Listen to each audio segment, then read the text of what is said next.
ladies and gentlemen.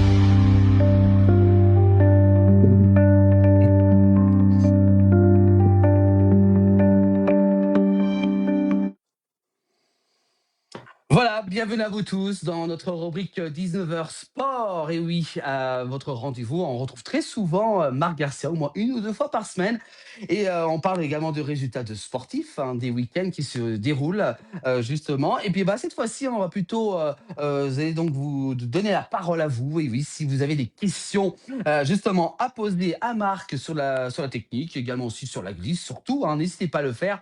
On est en direct, il est 19h20, on n'est pas du tout en différé. Donc, n'hésitez pas à poser vos questions sur Facebook et sur YouTube. On fera un plaisir, bien entendu, au maximum de répondre donc aux questions. Et justement, oui, on a notre professeur Marc Garcia depuis Megève. Bonsoir, Marc. Bonsoir Johan, bonsoir à tous. Comment ça va Johan Très depuis bien. début de semaine? On a bien mangé pendant 2 jours, ça c'est sûr. Voilà. Donc, on va peut-être chausser les skis, hein. Voilà. On va rappeler quand même Ah, que alors Marc, grande nouvelle, vous allez venir avec les frères de Paris, c'est voilà, Claude, peut-être toute l'équipe voilà. peut-être, hein? On Voilà, sait oui, il jamais. faut voir. À faire. Alors, je vous rappelle que Marc Gassa est donc ancien champion du monde de ski, qui est également coach et moniteur de ski, donc il connaît tout, hein, donc on peut rien justement lui cacher. Marc, ce soir, justement, des questions-réponses, hein, pour ceux qui ont justement des questions à nous envoyer. N'hésitez pas à le faire à 19h20 et 30 secondes pour ceux qui nous suivent en direct sur votre télévision, vos tablettes et vos smartphones, Facebook, YouTube. N'hésitez pas donc à commenter et également aussi à nous poser des questions surtout, Marc. Est-ce que vous êtes prêt ce soir, Marc?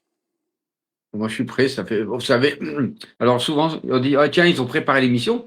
À chaque Non. fois, on ne prépare rien du tout. Si, j'envoie les interviews, les photos, Voilà. les vidéos, mais il n'y a aucun sujet qui est préparé d'avance, donc c'est plutôt cool. Oui. Et puis moi, je suis là, mais même j'essaye de répondre un maximum, hein, Voilà. à toutes les questions qui me seront posées, évidemment.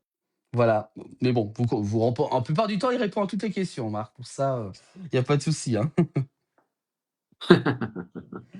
Allez, on va commencer, Marc, justement par la toute première question, hein. Voilà, on a déjà lancé tout à l'heure justement l'appel aux questions, hein, au début de l'émission, il y a tout juste 20 minutes, hein. Et on va commencer sur YouTube, justement, en télévision. Peut-être qu'on nous suit avec l'orientation prise par donc la FIS vers les pistes moins injectées. On peut légitimement se demander si certains athlètes ne rencontrent pas des difficultés à adapter leur setup afin de maintenir un niveau de performance optimal. Justement, quelle est, Marc, votre perception par rapport à cette évolution? Oui, alors, FIS, Fédération internationale de ski, c'est Voilà. c'est le système qui s'occupe de toutes les compétitions dans le monde entier, hein, du plus bas niveau, on va dire les FIS, les compétitions internationales. Ensuite, vous avez les Coupes d'Europe continentales, Far East Cup au Japon Mm. et côté Asie. Après, vous avez les Coupes d'Europe, vous avez les Coupes du Monde, pardon, Jeux Olympiques. Donc, c'est la FIS qui gère tout ça. Donc, pour bien tout le monde connaît, FIS. Voilà. Donc, oui, ça fait quand même beaucoup d'années. On a eu tendance, enfin, il y a eu une tendance pour avoir, c'est-à-dire que les gars qui partent ou les filles qui partent avec des dossards plutôt derrière, ce qu'on appelle des dossards 20, 30, 40, 50, voire plus. Donc se dire, bah oui, avant il n'y avait pas de préparation de piste comme ça, il y avait la neige de culture n'existait pas. Donc en général c'était plutôt, vous savez, des lances à incendie. Les gars ils arrosaient comme des pompiers, hein. Donc ça pouvait être une patinoire ou pas, mais des conditions de neige, on va dire, beaucoup, nettement moins verglacées. Et il y a eu une grande tendance ce qu'on appelle d'injecter systématiquement. Donc, on injecte, on met de l'eau avec le froid. Et c'était vraiment devenu des patinoires. Et il y a le souci de la sécurité. On en parle tout le temps sur le grand public, mais chez les athlètes, avec les casques, les airbags, les protections, les stades d'entraînement, avec tous les décès qu'on a vus ces dernières années, et il y a une tendance cette année sur l'évolution, c'était de dire aux organisateurs, c'est-à-dire à chaque station qui organise, d'essayer de réduire un petit peu ces phénomènes d'injection avec des neiges, vous l'avez compris, de culture. Et le tout, c'est d'amener un dosage, on va appeler ça scientifique, avec des druides, parce qu'il y en a pas beaucoup, hein, des druides. Il y a notre ami suisse Hans Pirenne, qui est vraiment pour moi le numéro 1 mondial de préparation de piste.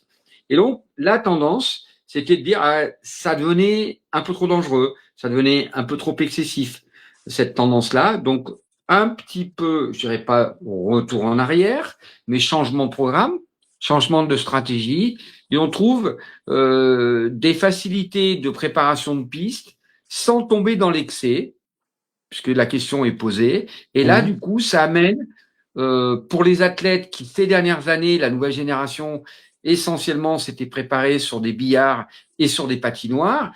Et là, la situation est complètement différente pour l'ensemble des coureurs, hommes et femmes confondus. C'est-à-dire qu'on tombe sur des neiges un peu identiques à ce qu'on a vu sur le continent nord-américain, des neiges, ce qu'on appelle abrasives, des neiges froides, des neiges sèches. Et donc là, la préparation des skis et l'utilisation du matériel avec les plaques, avec les fixations, avec un certain nombre de critères, ça devient beaucoup plus précis. Et cette année, depuis le début de saison, on a vu que certains athlètes, certains préparateurs avaient du mal à trouver ce qu'on appelle ce fameux setup.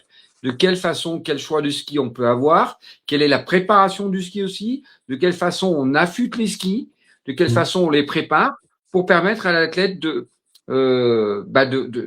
le meilleur. Et là, c'est comme si vous aviez un changement, vous savez, au niveau de vos pneus de voiture, et ça demande une certaine adaptation, et ça devient très très fin. Alors depuis le début de saison, c'est vraiment une tendance, et à mon avis, ça n'amène que, en tout cas pour nous les techniciens, ça n'amène que du plus à ce qu'on peut regarder au niveau de la télévision.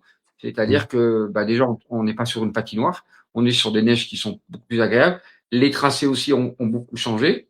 Et donc, c'est une très bonne évolution à mon avis, en espérant que la Fédération internationale et que les instances vont continuer dans ce sens-là. Voilà. Et ouais. Alors, justement, est-ce que l'évolution est plutôt va dans le bon sens ou est-ce que vous trouvez ça un petit peu long, Marc? Ah, c'est comme tout, vous savez, ça Ouais. demande un certain temps. Il y a des habitudes. On en reparlera plus tard, notamment sur l'idée de porter des casques, encore une fois. Mmh. Mais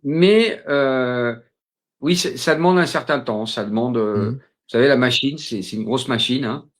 Il faut qu'elle soit lancée, il faut avoir une certaine compréhension. Et là, ces dernières années, on a eu trop d'accidents, trop de blessures, avec des coupures, avec des traumas crâniens, avec vraiment des gros accidents qui étaient dus, à mon avis, à un excès de vitesse et essentiellement justement avec ces qualités de neige. Mmh. Donc, on commence déjà par cette notion-là. Il y a encore certainement beaucoup d'autres choses à améliorer pour la sécurité des athlètes. Mais en tout cas, c'est un premier pas qui est, à mon avis, très intéressant. Et je vous rassure, hein, tous les athlètes, je les sens globalement un peu paumés sur ce qu'il faut faire. On y va pas. Le technicien, pas trop l'habitude. Je Mmh. désaffûte parce qu'en général, il prépare les skis. Puis après, vous désaffûtez un petit peu votre couteau, votre quart de ski parce qu'elle est trop agressive, parce que ça vous permet pas de skier bien. Donc ça, c'est encore un petit peu plus de finesse et de subtilité. Voilà. Et une très bonne question également aussi qui va suivre. En plus, je l'avais posée, mais bon, voilà, on me l'a volée également. Justement, Bob Toussaint sur YouTube en direct à 19h27. Pendant les vacances, les pistes sont souvent bondées avec des pratiquants justement de très très différents, hein, des niveaux. Comment alors se protéger des collisions? Parce que c'est vrai, là, par exemple, là, on est en pleine vacances de Noël. Alors là, c'est le paradoxe. Je vous ai parlé des préparations de pistes pour l'ensemble des compétiteurs, mais là, dernièrement, on a eu la dernière chute il n'y a pas si longtemps que ça, en tout cas dans les Alpes du Nord. On est sur des préparations de pistes avec de la neige naturelle qui est tombée fin novembre, début décembre, avec ces fameuses neiges de culture. Donc ça mène plutôt à un bon mix, mais le domaine n'est pas suffisamment couvert de neige naturelle, et donc les espaces où il y a cette fameuse neige de culture, cette neige de culture, au début, elle est très accrochante, mais ensuite, plus elle est skiée, plus elle devient carrément une patinoire.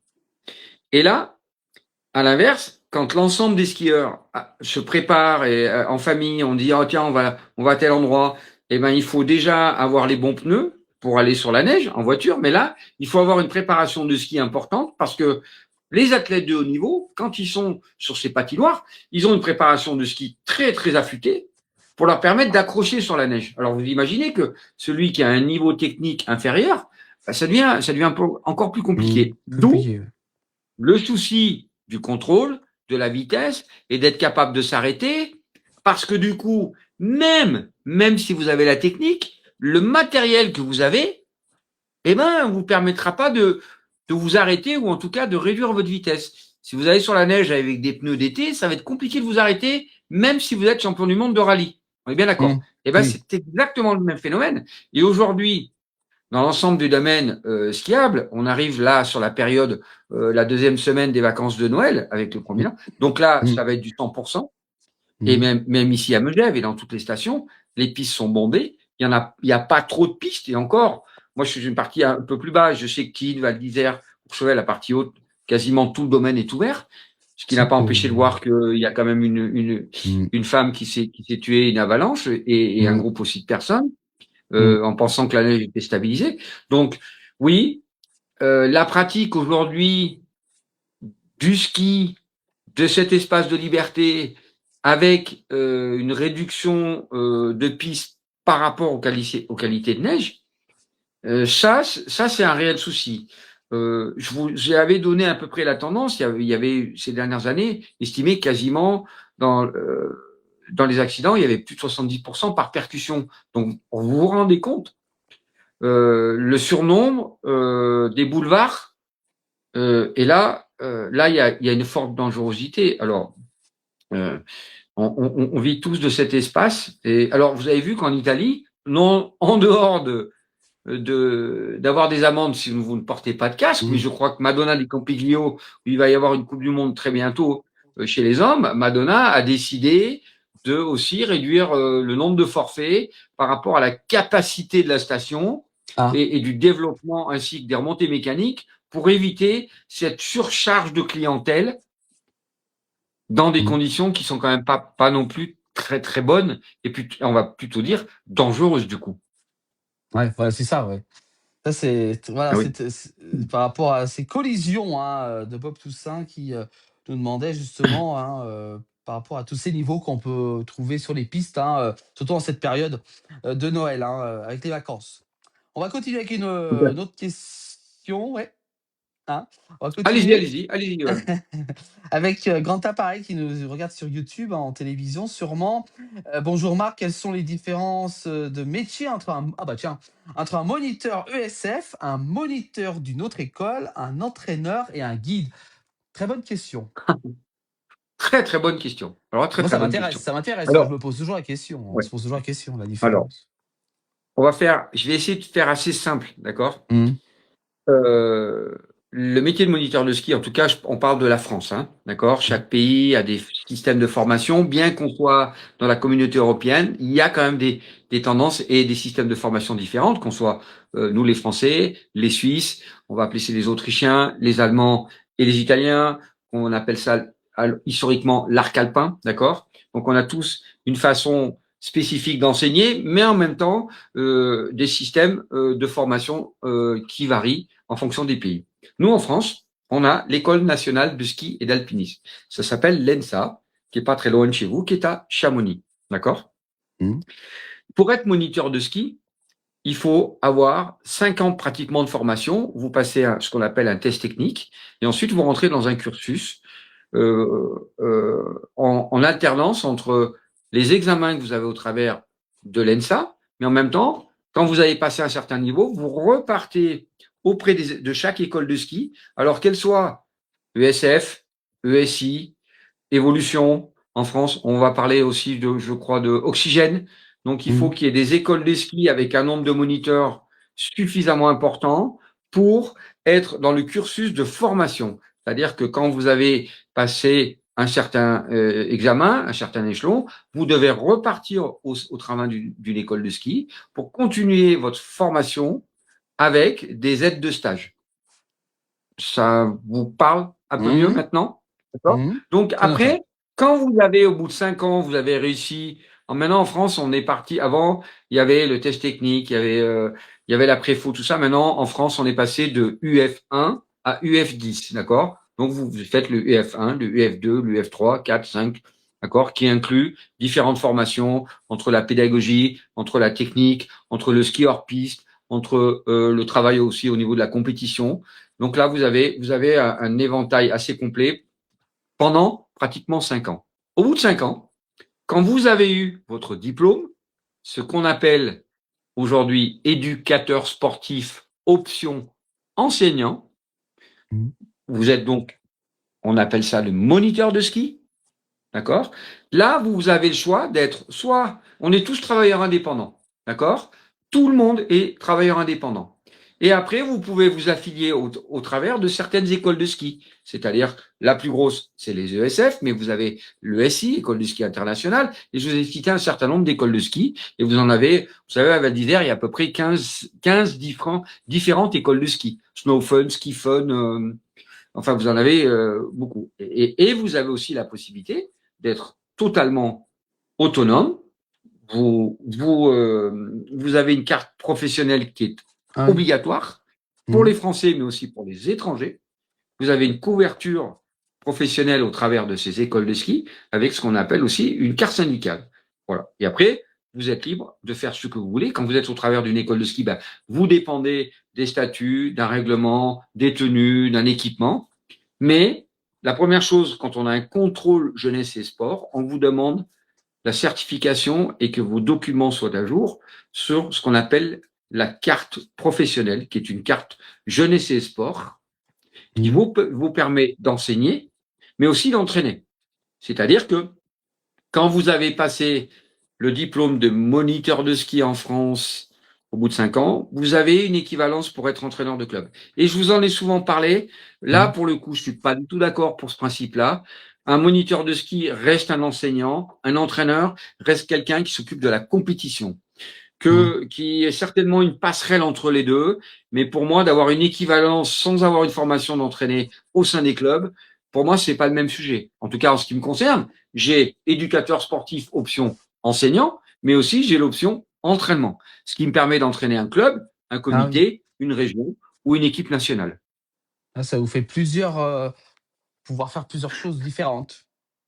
Plusieurs casquettes, non content que je suis, comme vous le savez, aussi démonstrateur. Mais donc voilà, vous Mmh. avez en fait, vous avez, je crois que j'ai essayé de faire la synthèse par Mmh. rapport à la question, vous pouvez bien comprendre. Et dans une école de ski, quand vous allez au travers d'une école de ski, quelle qu'elle soit, ben vous avez des moniteurs qui sont diplômés et ceux qui sont aussi ce qu'on appelle stagiaires, et qui sont dans leur cursus de formation. Voilà. Très et guide, alors justement, c'est quoi Ah, exactement pardon, guide? oui. Alors, guide, Ouais. j'avais oublié le métier de guide, Ouais. c'est aussi l'École nationale de ski et d'alpinisme, de ski et Ah! d'alpinisme, qui ont aussi une formation pour la, la, la partie enseignant, mais aussi pour le métier de guide de haute montagne. L'École nationale du ski et d'alpinisme forme et le moniteur de ski, mais aussi pour ceux qui sont guides de haute montagne. À l'inverse, nous, c'est deux choses complètement distinctes. En Autriche, leur formation de moniteur de ski, il est moniteur et quasiment guide de haute montagne. Parce que les Autrichiens ont considéré que l'espace de la montagne, c'était un espace global. C'est-à-dire que les moniteurs de ski autrichiens ont aussi la particularité d'être guides de haute montagne. Ah d'accord, voilà. Et les fameux guides, hein, que tout le monde peut en avoir un? Ah oui, bah, il suffit de payer. Alors le guide, il peut vous amener sur les parties. Alors nous pouvons aller en tant que moniteur de ski sur des zones hors piste non glaciaires, d'accord? Ah. Mmh. Ça, c'est l'autorisation, c'est validé par le diplôme. Mais ensuite, si vous voulez aller sur des zones, ce qu'on appelle les zones glaciaires, là, vous êtes obligé d'avoir un guide de haute montagne. Et puis après, le guide, lui, bah, vous n'êtes pas obligé non plus de faire que du ski. Vous pouvez faire bah, de l'escalade, ce qu'on appelle de la grimpe, faire des choses. C'est la particularité du guide de haute montagne. Voilà. Voilà donc ces explications donc moniteur ESF, un moniteur, d'une autre école, entraîneur, hein, comme vous êtes, Marc, Mmh. et un guide également. Voilà. Alors, Va le guide de haute montagne, mmh. il ne peut pas enseigner. Il Ah, peut bonne précision. utiliser les pistes de ski en tant qu'itinéraire de retour. Un guide de Ah, haute montagne n'est pas assimilé pour enseigner le ski. Surtout mmh. pas. Ah ouais, d'accord. D'accord? Le guide de haute montagne, il a la particularité d'amener des gens sur du hors-piste. Après, libre à lui de parler de technique ou pas de technique. Il est là pour un problème de sécurité, l'amener Mmh. dans des endroits dangereux. Par contre, un guide de haute montagne n'a absolument pas l'autorisation d'enseigner du ski. En tout cas, sur des pistes. Sur des pistes. Qui veuille enseigner hors piste, qui me semble logique, mais le guide de haute Mmh. montagne, c'est impossible qu'il enseigne. Mmh. Voilà. Il peut utiliser évidemment sur des retours les pistes pour rentrer, mais Mmh. schématiquement, voilà. Il ne peut pas, voilà. Voilà. Très Ah, bonne on n'a précision. pas le droit d'enseigner. Voilà. Voilà pour les ça c'était pour la question qui était très intéressante même, plusieurs questions dans la même question. On va continuer avec une, Pierronium qui nous demande justement: «Les magasins de sport peuvent-ils préparer le matériel de location pour les pistes avec, les neiges de culture?» Ça c'est une très bonne question qu'on va chercher sur matériel. Alors, ouais, je viens de vous le dire, hein, la particularité, c'est quand vous allez arriver en ce moment dans toutes les stations sur des neiges de culture, les neiges vont être verglacées. On va être clair, net et précis là-dessus. Un peu moins tôt le matin, mais rapidement, quand les gens vont skier, la neige va devenir verglacée. Donc, il faut préparer ce qu'on appelle les semelles, mais aussi les quarts de ski. Alors, Mmh. il y a une loi aussi chez les athlètes de haut niveau, enfin, pardon, dans un magasin de sport, l'assurance qui couvre le magasin de sport n'a pas le droit d'affûter l'écart euh, à, en dessous de 90 degrés. D'accord? 90 degrés, ça vous parle, d'accord? Or que Mmh. les athlètes de Coupe du Monde, on ferme ça, on peut aller à 88, 89, 88, 87. Juridiquement, un magasin de sport n'a pas le droit de préparer des skis, sauf pour des coureurs, on n'a pas le droit de préparer en termes d'assurance des skis avec un excès d'angle. Je dis bien d'angle, hein, qui n'empêche pas que Mmh. vous pouvez avoir un quart à 90 avec un fort affûtage agressif, ce qui est largement suffisant. Je ne vous inquiétez pas, c'est largement suffisant. Donc là, la préparation d'un ski, un magasin de sport, en théorie, n'a pas le droit d'affûter des skis pour gérer l'ensemble des skieurs de la même manière qu'on affûte pour les coureurs et pour les athlètes. Ah ouais, donc c'est vraiment, très spécifique alors. Ouais, alors après, évidemment qu'il faut des machines pour ça. Alors ils Mmh. ont tous des machines pour préparer les skis, ils les préparent même des fois à la main. Alors après, vous savez, des fois c'est une question de degrés, hein. Vous pouvez être à 90 degrés d'angle et puis vous pouvez être à 89. Bon, mais voilà, il y a des limites, il y a des barrières parce qu'en fait, plus vous allez fermer cet angle, vous allez 90, 80, pardon, 89, 8, 87 et voire plus, plus le ski devient inskiable globalement. C'est-à-dire que le ski devient tellement technique que il faut avoir la force, il faut avoir la technique pour maîtriser votre ski. Donc là, pour le coup, si vous êtes dans cet excès-là, vous risquez de vous mettre en danger, vous, dans la sensation et de contrôle de vitesse, mais aussi vous Mmh. risquez de mettre en danger les autres personnes sur la piste. Voilà, d'accord, voilà, très bonne, ouais, ça c'est alors justement, n'hésitez pas à poser des questions. On parle justement, tout ce qui est, matériel, puis également aussi on va parler de sécurité, hein, apparemment notre émission fait beaucoup de bruit, chez nos confrères, hein, des médias qui justement en parlent et tant mieux, hein, on va dire, tant mieux si, justement ils s'intéressent également, au port du casque, avec tout ce qui est, au niveau de sécurité. Marc, vous en pensez quoi justement, finalement tout ce qu'on dit, tout le monde commence à en parler. Est-ce que, ça met un petit peu la pression justement pour, peut-être faire, un jour une obligation d'avoir un casque au moins? De toute façon, sincèrement, c'est certainement la direction qui se prend, puisque Mmh. aujourd'hui, les Italiens imposent le casque avec une amende. Les Suisses ont fait la même chose de l'autre côté. Les Autrichiens, globalement, l'ensemble des professionnels l'utilisent. Donc, je vois pas, sincèrement, avec l'évolution des conditions de neige, comment les gens Mmh. vont faire retour en arrière. Mmh. D'accord? C'est comme vous avez un casque pour la moto et qu'à un moment donné, vous ne mettez plus de casque pour la moto. Donc, sincèrement, on en prend le droit chemin. Alors, aujourd'hui, on a rigolé entre nous, hein, pour pas le cacher auprès de nos auditeurs, c'est que on en a parlé avec Philippe de Paris sur l'interview qu'on a eue sur la sécurité. Mmh. J'ai été même moi pris à partie par des confrères. Aujourd'hui, quand j'entends X raisons, effectivement, on ne peut pas, pour les professionnels, l'imposer tant qu'il n'y a pas de loi. Après, libre à chacun de prendre sa décision. J'entends différentes versions. Oui, mais moi, je suis une nouvelle génération. J'ai vu des choses d'un autre temps. Dans l'équipe, par exemple, j'ai vu des moniteurs de ski qui me sortaient des raisons, des théories que il fallait avoir un look spécifique, casquette, bonnet, enfin ouais, pourquoi pas.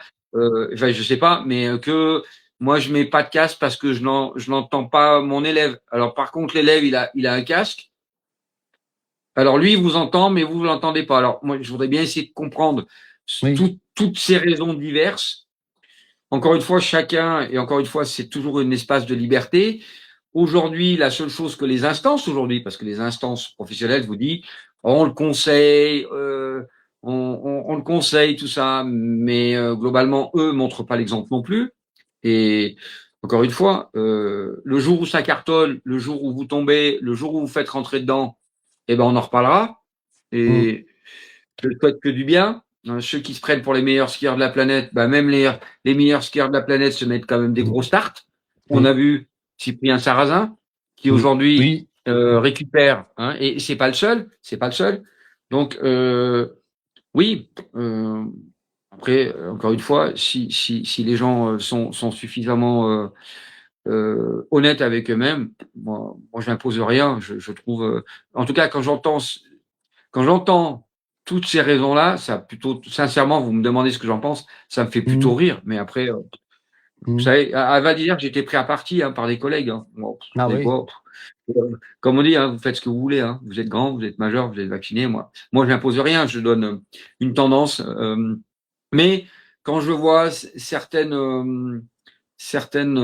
émissions ou certains sujets, je me dis mais j'hallucine complet quoi. J'hallucine complet. Je comprends pas. Mais encore une fois, chacun est libre de faire ce qu'il veut avec sa propre sécurité. Alors justement, une question que je me pose, pourquoi la France est complètement différente par rapport aux autres pays qui nous entourent? Est-ce qu'on est vraiment une mentalité à la bourre, on va dire? Ça, c'est l'éternel problème. Nous, en France, on a la particularité, rappelez-vous, pendant le Covid, on est entouré d'experts. On est entouré d'experts autour de nous. En tout cas, moi, dans mon métier, je suis entouré d'experts. Le dilemme, c'est que quand l'expert il va attaquer le sujet, il vaut mieux qu'il le connaisse. Moi, après le reste, sincèrement, c'est pas à moi qu'il faut poser la question.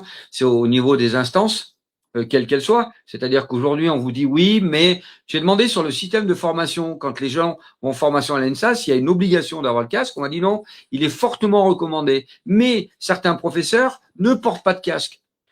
On retrouve le même sujet. Et tant qu'il n'y a pas de loi, tant qu'il n'y aura pas de sujet là-dessus, chacun fait ce qu'il veut. Il y a des lois maintenant. Ce sont des lois. Alors, l'espace de liberté, à un moment donné, de toute façon, sincèrement, on va y arriver.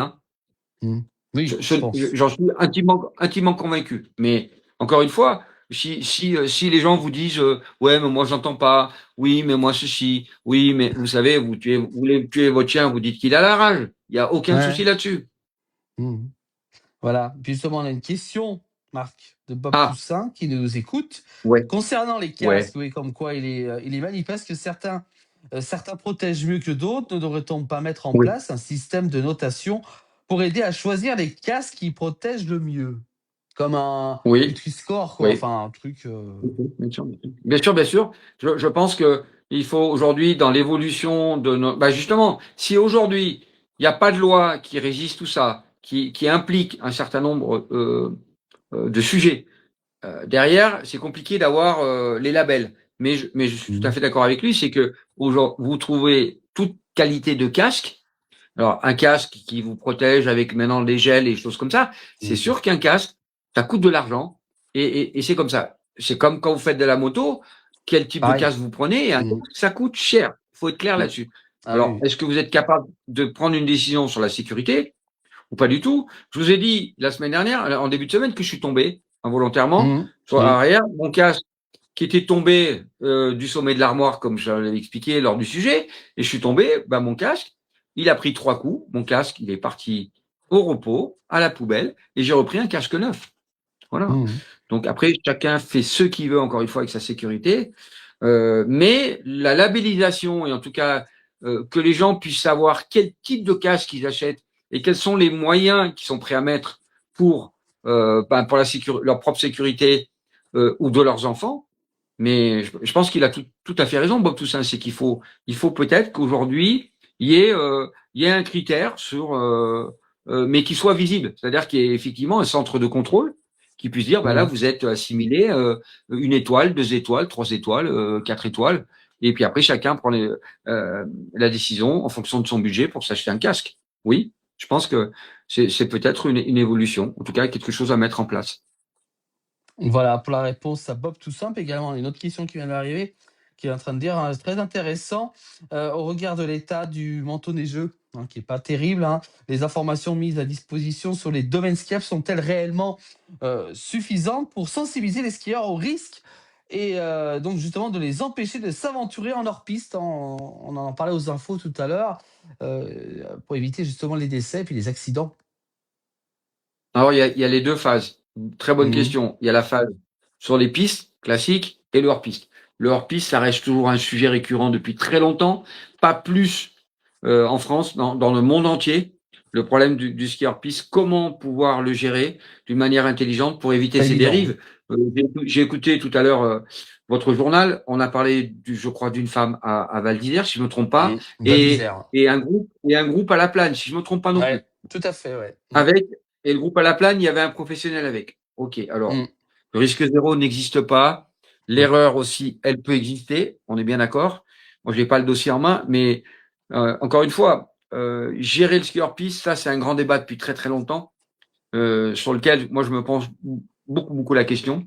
Comment on peut arriver à gérer ces dérives excessives sans avoir la possibilité d'interdire définitivement ce fameux ski hors piste. Mais en même temps, sur les pistes, je pense que on a beaucoup de choses à améliorer sur l'information auprès du consommateur. Justement, sur la qualité de la neige. Ouais, Mais quand les gens vont arriver, ils vont acheter un forfait. Là, une information. Attention, monsieur, madame, ouais. là, les pistes sur tel domaine, telle Mmh. face. Là, les pistes sont plutôt verglacées. Soyez vigilants. Vous voyez, ce genre d'information, je pense, je pense qu'elle peut être sérieusement améliorée pour éviter certains accidents. Comme je vous dis, si vous arrivez le matin et que quand vous partez, vous dites bah tiens la route, il y a une pluie verglaçante, vous y allez ou vous y allez pas. Mais au moins vous êtes Mmh mh. averti. Mmh. Bah là, si vous n'êtes pas averti, bah vous n'avez pas la connaissance. Et même nous, euh, on la, on pense la connaître et on fait des fois des erreurs. Donc après, Mmh. vous savez, l'autre jour, j'étais avec une cliente, on est parti sur l'épaule du Mont-Joli. Avant de partir, je me suis arrêté, je suis allé voir les pisteurs, tout simplement. Comme font d'ailleurs intelligemment certains Suisses et les Autrichiens. Je suis allé voir le service des pistes, voilà. J'ai une cliente, c'est comment là-haut? Est-ce que en bas ça me paraît bien? Est-ce qu'en haut c'est suffisamment les conditions de neige sont bonnes? Est-ce qu'il n'y a pas trop de glace? Est-ce que ceci, cela? Ça, c'est Mmh. aussi des choses qui, vous savez, il n'y a que ceux qui pensent connaître les choses qui, à mon avis, font les plus grosses erreurs. Il faut se remettre en question sans arrêt et surtout s'informer. Mais en même temps, il a raison, Inspiring, c'est Mmh. qu'il faut certainement améliorer la communication et l'information sur le domaine skiable et quelles sont les conditions de neige d'enseignement et quel endroit aussi on peut aller hors piste ou pas, sachant que le risque zéro n'existe pas. En plus, avec les outils de communication aujourd'hui, on est au courant de tout, notamment le truc qu'on a tout le temps dans la poche. Et les applications des Ouais. stations existent. Est-ce qu'ils ne pourraient pas envoyer une notification à tout le monde, parce que tout le monde les reçoit, pour alerter, pour, je trouve que ouais, même les stations font pas trop d'informations par rapport aux outils actuels, quoi. Et je trouve qu'ils s'en servent pas trop, quoi, finalement. Moi, c'est mon avis, hein. Alors que voilà, c'est un outil qui est vraiment dans la poche, quoi. Tout le monde peut s'en servir, quoi. Peut avoir l'information en temps réel, en plus.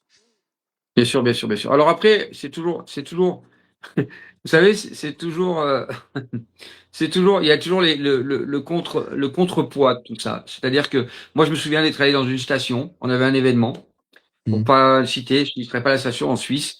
on est arrivé, la veille, il avait plu, mais alors des albardes. Ah, il tombait, et la nuit, il a dû avoir un -10. Je vous dis pas, la Ouh piste là. le lendemain, c'était Mmh. bleu de chez bleu. Mmh. Grand soleil. Et là, on a cherché à vendre des forfaits. Et ce Mmh. jour-là, je me souviens même plus, il y a dû avoir 15 hélicoptères qui sont venus. On a vendu des forfaits, on a mis des gens sur des pistes où là, il y avait une dangerosité absolue Ah en oui, fonction du niveau. Ça, ah oui. pour moi, et je l'ai pas vu qu'en Suisse, je l'ai vu dans d'autres stations dans le monde entier. Ça, c'est pour moi, c'est intolérable en termes de sécurité. C'est-à-dire, qu'est-ce qu'on est capable, encore une fois, qu'est-ce qu'on est capable de donner comme information? Et en tout cas, vous arrivez en haut, de dire, attendez, messieurs, vous êtes quoi, débutant? Oula, piste rouge, monsieur, désolé, on fait retour, vous repartez de l'autre côté, là, c'est trop dangereux pour vous. Voilà, je pense que Mmh. c'est certainement des choses qui vont Amélioré. devenir un peu récurrent pour le mec qui vient, il paye son forfait, hein, on les connaît, vous nous emmerdez, moi je fais ce que je veux. Ouais, mais je pense Ouais. qu'il faut avoir la sagesse et les bonnes choses. C'est pareil aujourd'hui, l'accessibilité qu'on a mis pour amener des gens au sommet des pistes et que les gens n'ont pas la notion de leur niveau de ski. Vous prenez un Mmh. télésiège, vous prenez un télécabine. Quand vous arrivez en haut, Mmh. Faut bien vous redescendre, faites hein. quoi là? Mmh. Non, mais vous redescendez. Mais qu'est-ce qui se passe là? Vous Mmh. avez de fortes chances de vous faire mal, ou en tout Mmh. cas de faire mal à quelqu'un d'autre aussi. Là, quel est le sens de tout ça? Vous Mmh. voyez ce que je veux dire? Voilà. Donc ça demande certainement une évolution parce que ma génération, j'ai 64 ans, on a vécu les années où il n'y avait pas tous ces neiges, ces pistes Oui. aseptisées. Vous arriviez le matin, il y avait un beau champ de bosse. Je peux vous dire, il n'est pas question d'aller à Mac 12 dans un Mmh. champ de bosse. Donc là, il y avait déjà une sélection naturelle. Hein. Donc c'était Mmh. clair, net et précis. Donc les gens qui décidaient de monter là-haut, déjà, ils avaient une notion de travailler techniquement beaucoup plus bas pour être meilleurs quand ils allaient aborder ces situations un peu plus compliquées sur une piste bleue, sur une piste rouge, sur une piste noire. Ça, c'est sûr. Mmh. Mmh. C'est vrai, les époques ont bien changé. Ouais. Mmh, voilà. Une question très intéressante également de Pierre, Omion. Comment en voiture serait-il pertinent pardon, de développer les alcotests sur les pistes? Pas bête, surtout chez nous, hein. Parce que chez nous, des fois, hein? Désolé, ça me fait rire parce que c'est aussi un sujet. L'espace de la montagne, on est là, on aime bien boire un petit coup, puis on dit toujours quand on a froid, il vaut Ouais, mieux un petit coup de snap. surtout chez Ce qui est nous, pas hein, du dans tout la une vérité. région. Ouais. Oui. Et puis vous avez ces nouveaux restaurants d'altitude avec beaucoup de Oui. musique où on va se Mmh. détendre, on danse sur les tables, on picole. Je dirais Voilà, que à volonté, on ouais. en Mmh. prend beaucoup. Encore une fois, là, c'est encore un Compli débat. C'est le débat de la liberté. ouais, Euh, ouais. c'est encore beaucoup plus vaste que pour la voiture. Parce que je crois que la voiture, le nombre de morts par an, c'est absolument hallucinant. Et le nombre de personnes qui sont capables qui sont capables de boire et de prendre le volant, ça, c'est aussi un réel souci. Et au niveau du ski, et là, il n'y a pas de pays. Hein. Moi, je suis allé en Autriche pour vous dire qu'il y a les se propres. Hein. Il Ouais. n'y a pas de souci. Donc derrière, c'est encore un espace de liberté. Aller dire au restaurant d'altitude qu'on vend pas d'alcool, qu'on limite, bon, ça, Mmh. c'est encore un autre sujet, un autre débat.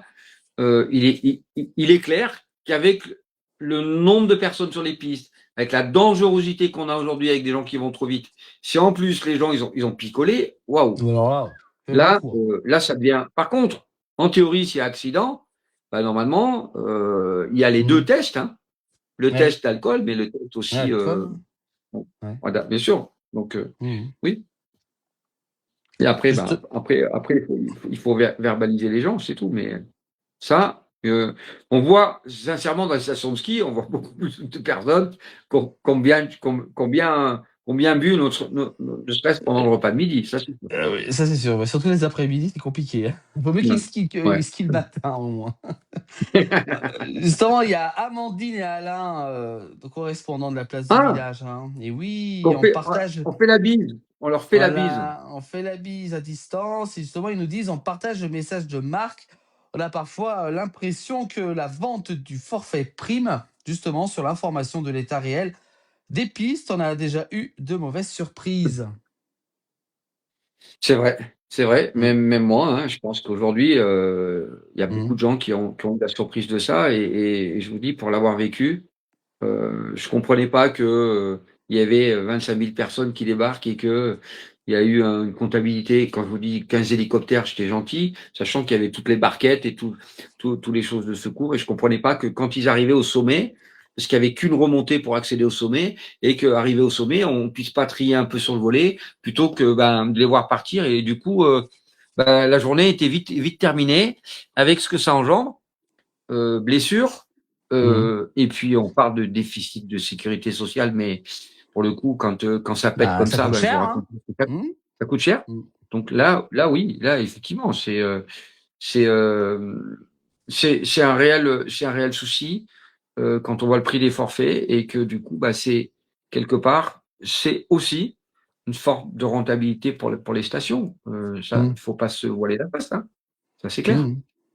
Ça, c'est sûr, oui. Après, voilà, plus comme ils disent, vu que tout augmente, même pour eux, les stations, il faut le dire, l'électricité, voilà, tout ce qui est entretien et tout, tout augmente. Du coup, ben, je pense que aussi, ça y joue beaucoup aussi, ça, hein, l'évolution.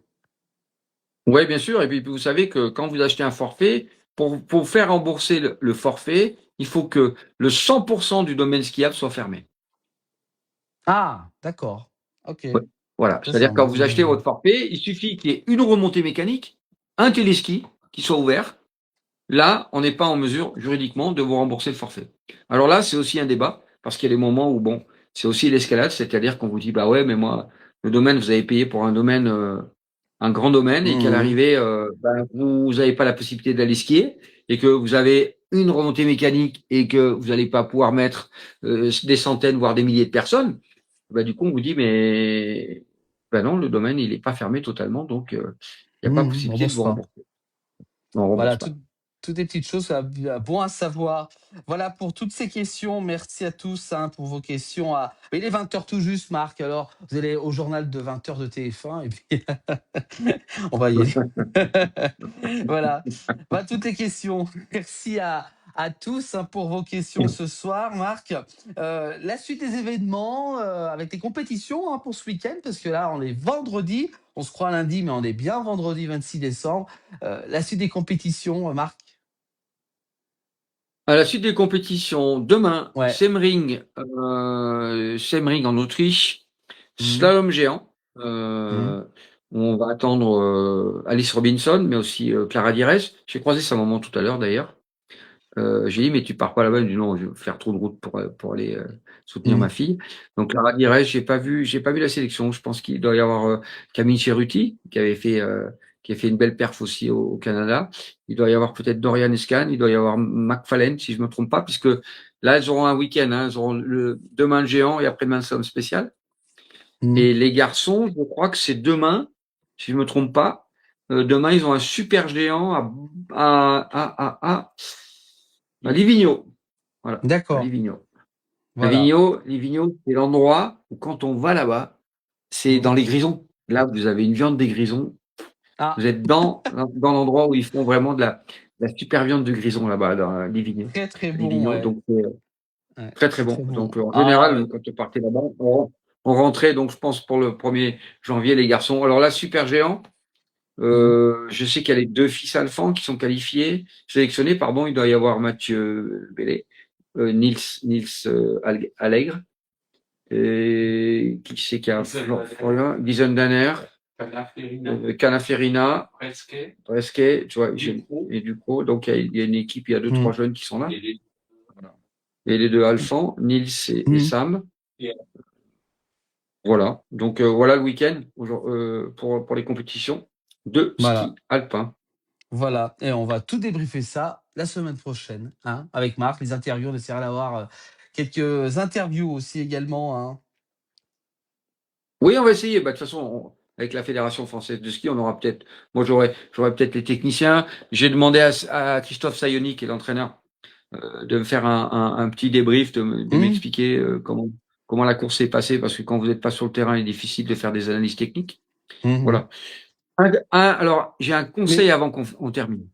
oui, Quand vous allez arriver sur les pistes de ski aujourd'hui, ou demain. l'ensemble des skieurs, Mmh. ou demain, pardon, aujourd'hui c'est peut-être un peu tard là quand même. Et puis c'est interdit de skier la nuit, c'est La aussi nuit. interdit de skier la nuit maintenant, avec les Oui. ratraques qui ont les fameux câbles. Ou en tout cas Mmh. entouré de pisteurs. Les descentes au flambeau existent encore, mais elles sont parfaitement encadrées maintenant. Oui, on a vu tout à l'heure, Euh, oui. ouais. Alors, vous allez arriver, je vous ai parlé de ces fameuses neiges de culture, avec ces espaces. Quand vous allez arriver et que la neige est très verglacée, vous allez déjà entendre le bruit de ceux qui vont être à côté de vous, devant vous. L'une des astuces, c'est que skier le plus possible en bord de piste. Parce que Mmh. l'ensemble des skieurs se mettent toujours dans l'axe. Et là, plus ça va skier, plus ça va être dur. Donc prenez des options plutôt bord de piste. Déjà, ça vous invitera peut-être d'aller trop vite parce que si vous faites une faute, vous allez sortir de la piste. Mais sur les côtés, on va dire, extérieurs de la piste, vous avez toujours une neige qui est un peu moins verglacée que sur l'endroit où tout le monde skie.